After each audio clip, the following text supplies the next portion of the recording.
Ir a uma casa onde há luto do que a uma casa em festa, pois a morte é o destino de todos.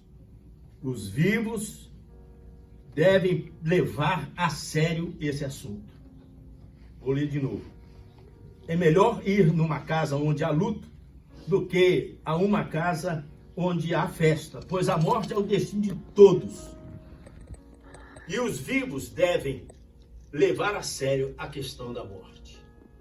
Quando a gente vai numa festa, e a gente gosta de festa, nós brasileiros, portugueses, americanos, seja quem for, gostamos de festa. Só que a festa, ela vem, passa e a gente não leva nada que resolva a situação da morte. E numa situação como essa, que nós estamos aqui nessa funerária, nós estamos pensando, o que é que dizem sobre a morte? A Hilda está aqui no caixão, e a gente fica pensando, onde é que ela está agora? O corpo está aqui, mas está sem vida. O espírito está onde? Então começam as teorias, as pessoas começam, religiões, ideologias, filosofias, começam a criar coisas para resolver essa questão, para onde a pessoa vai quando a pessoa morre. Aí existe alguns que creem na reencarnação. A reencarnação é a doutrina de que a pessoa, quando morre, o espírito fica reencarnando em outros corpos. Então, o espírito vai reencarnar ou no animal, ou numa pessoa.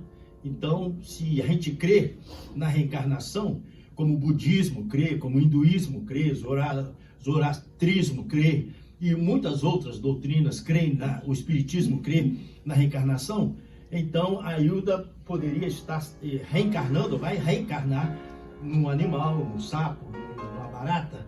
Essa é a doutrina da reencarnação. E dependendo do pecado que a pessoa comete, então a pessoa vai degradando cada vez mais, o espírito vai reencarnando em coisas mais baixas para pagar o pecado. Existe a doutrina também do sono da alma. A doutrina do sono da alma é a doutrina que diz que a pessoa está dormindo. Ela não tem consciência. Depois que a pessoa morre, ela não tem consciência, ela fica dormindo. Se ela não ressuscitar na volta de Jesus, essa pessoa vai dormir eternamente. É aniquilada, deixa de existir. Essa é a doutrina do sono da alma. Os adventistas, testemunhos de Jeová, creem nisso. Existe também a doutrina do purgatório, que é uma doutrina que ensina que a pessoa vai pagar os pecados, vai purgar os pecados, porque a pessoa não é tão ruim para ir para o inferno, nem tão boa para ir para o céu. Então tem que purgar os pecados. Isso é uma doutrina também de muitas igrejas. Mas a nossa pergunta é, o que é que a Bíblia diz? Não sei quem é que teve a ideia de colocar a Bíblia ali em cima, ali do peito ali da Hilda, mas eu gostei. Eu gostei porque ela gostava da Bíblia, ela amava a Bíblia, ela conversava comigo sobre a Bíblia, ela ia à igreja para me ouvir pregar sobre a Bíblia. Então, isso aqui é muito importante, porque a Bíblia é o nosso guia, a Bíblia é a nossa orientação. Nós que somos cristãos, seja católico, protestante, evangélicos, não importa. A Bíblia é a nossa direção, é a nossa bússola. Nós não podemos criar nenhuma coisa fora da palavra de Deus. E o que nós vemos aqui na palavra de Deus é que muita gente também diz assim, Deus quis assim. Deus quis assim. E essa não é uma verdade. Isso não é verdade. Vocês acham que Deus tem prazer em ver isso que está acontecendo aqui? Vocês acham que Deus tem prazer em ver uma pessoa morta? Deus não tem prazer porque Deus não criou o homem para morrer. Deus criou o homem para viver eternamente.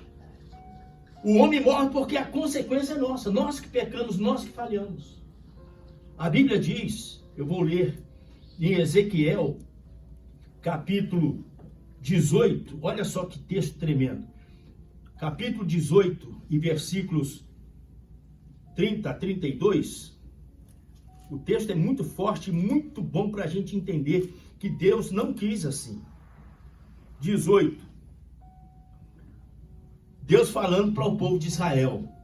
Portanto, ó nação de Israel, eu os julgarei, a cada um de acordo com os seus caminhos. palavra do soberano Senhor. Arrependam-se, desviem-se de todos os seus males, para que o pecado não cause a queda de vocês. Livrem-se de todos os males que vocês cometeram e busquem um coração novo. Isso aqui é novo nascimento, que Jesus disse. E busquem um coração novo e um espírito vivo. Um espírito novo. Agora diz assim o restante do texto. Por que deveriam morrer a nação de Israel? Olha o 32. Pois não me agrada a morte de ninguém. Deus dizendo, não me agrada a morte de ninguém. Palavra do soberano Senhor. Arrependam-se e vivam. O texto está sendo muito claro dizendo que até o ímpio, Deus não tem prazer nem na morte de um ímpio, de um pecador, de um ladrão, de um criminoso. Deus não tem prazer na morte desse ímpio. O que Deus quer é que esse ímpio se converta, que ele deixe o pecado e que viva. E tanto isso é verdade, que Deus não quer isso, Deus não tem prazer na morte de ninguém, que Deus resolveu a questão da morte, enviando Jesus, porque Deus amou o mundo de tal maneira, João 3,16, que enviou o seu Filho unigênito, para que todo aquele que nele crer não pereça, mas tenha a vida eterna. O que a Bíblia está dizendo é o seguinte, Deus resolveu a questão da morte. Em Cristo Jesus, quando ele veio, tomou forma humana, morreu numa cruz para salvar a humanidade, para resolver o problema que ninguém dava jeito, e ninguém dá jeito. Então aqueles que têm Jesus, aqueles que creem em Jesus, assim como ele ressuscitou, ele morreu como nós, como homem, ele ressuscitou, está vivo para todo sempre, amém? Amém. Da mesma forma, os que estão em Cristo, diz o apóstolo Paulo, também ressuscitarão e viverão para todo sempre. Está resolvido a questão da morte. Para quem está em Cristo, é uma nova criatura, as coisas velhas se passaram, eis que tudo se fez novo. É o Evangelho que diz isto, é a Bíblia que diz isto. Fora então reencarnação, fora sono da alma, fora purgatório. Nós temos que colocar em Jesus quando se trata da questão da morte. Jesus é a solução para a questão da morte. E a Bíblia fala justamente isso. Se não fosse assim, não precisava ter vindo. O homem ia dar um jeito, a vida ia dar um jeito. Não. O destino ia dar um jeito? Não. Jesus teve que vir, porque não havia outra solução para a humanidade, a não ser em Cristo Jesus, amém, o nosso Salvador. Amém. Eu espero, e também como disse, eu acabei de ler em Eclesiastes, é melhor ir numa casa onde há luto, porque a gente deve levar a morte a sério. Com a Hilda nós não podemos fazer nada. A Bíblia diz, no capítulo 12 de Eclesiastes, e o versículo 7, diz o seguinte: o pó volta à terra de onde veio, e o espírito vai para Deus que o deu. Então, nós não podemos fazer nada com a Hilda. Não há vela, não há dinheiro, não há reza, não há pastor, não há padre, não há ninguém que possa mover a Hilda de algum lugar onde ela esteja. Agora, uma coisa a gente pode ter certeza: nós que estamos vivos, temos que tomar a nossa decisão de abraçar, de agarrar o Senhor Jesus, porque só Jesus é Salvador, só Jesus pode nos salvar e nos libertar. O futuro da minha vida está garantido. O futuro da sua vida está garantido. Nós vamos morrer, eu vou morrer, você vai morrer. A gente não sabe quando, mas isso é o destino de todos os homens, como eu acabei de ler. Como está a sua vida, a sua crença? Vamos levar a sério isso. Se você parte, para onde você vai? Lembra daquele ladrão ao lado, na cruz ao lado do Senhor Jesus? Um ladrão começou a zombar de Jesus. Desce da cruz, tu não és o Filho de Deus? Desce da cruz, salva a ti e a nós também. Aí o outro ladrão disse: você está falando uma coisa, uma besteira dessa? Nós estamos aqui porque os nossos atos nos trouxeram aqui. Mas esse Jesus, ele é inocente, ele não cometeu pecado nenhum. E olhou para Jesus e disse: Jesus, Lembra-te de mim quando entrares no teu reino. Ele estava crendo que Jesus, mesmo ensanguentado, inchado, feio, cravado naquela cruz, morrendo naquela cruz, agonizando naquela cruz, ele estava crendo que Jesus era rei. Lembra-te de mim quando entrares no teu reino. Jesus olhou para ele e disse: hoje mesmo estarás comigo no paraíso. O que nós precisamos é olhar para Jesus e dizer: Jesus, lembra de mim. Lembra de mim. Quando entrares no teu reino, quando tu estás no teu reino, lembra-te de mim. E aí a gente sabe que Jesus vai olhar e diz: não importa o seu pecado, a sua situação, hoje mesmo estarás comigo no paraíso. Nós morremos e vamos para o paraíso. Nem purgatório, nem sono da alma, nem reencarnação, é paraíso. Paraíso. Para quem tem Jesus, é paraíso na certa. Amém, queridos? Vamos orar. A oração que eu quero fazer agora é pedindo a bênção de Deus, o Deus de toda consolação, lá em 1 Coríntios, capítulo 1, versículo 3 a 6, fala isso. É o Deus de toda consolação. Eu espero que esse Deus de toda consolação possa consolar os familiares, principalmente. A todos nós, amigos, conhecidos da Hilda, que o Senhor possa consolar o coração do esposo, dos filhos, dos parentes próximos, porque a dor vai ficar um pouco. Está doendo agora? Vai doer um pouquinho mais. Sabe, a coisa, Jesus, ele apareceu quando Lázaro morreu. Jesus sabia que Lázaro estava enfermo e Jesus permaneceu no lugar 4 dias depois que Lázaro morreu. Ele permaneceu, mesmo sabendo que ele ia morrer.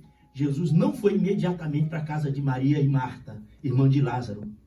Ficou 4 dias onde ele estava. Depois Jesus se aproximou, chegou lá. Lázaro já havia morrido há 4 dias. Por que Jesus chegou lá depois de 4 dias? Porque a dor aumenta. Porque a dor aumenta. Aí Jesus chegou não para curar uma enfermidade, mas Jesus chegou lá para ressuscitar Lázaro. Disse: Lázaro, sai para fora. E Lázaro saiu vivo. E deu às suas irmãs. Estava todo mundo chorando. A dor era grande. Os judeus estavam lá. Todo mundo tentando consolar, mas chorando muito. Jesus também chorou. Ele sente a sua dor.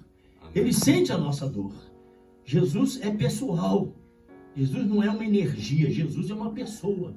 Ele sente o que você está sentindo. Jesus chorou. Só que esse mesmo Jesus que chora com você, ele tem poder para fazer você sair da sepultura. Ele tem poder para dizer: saia, Timóteo.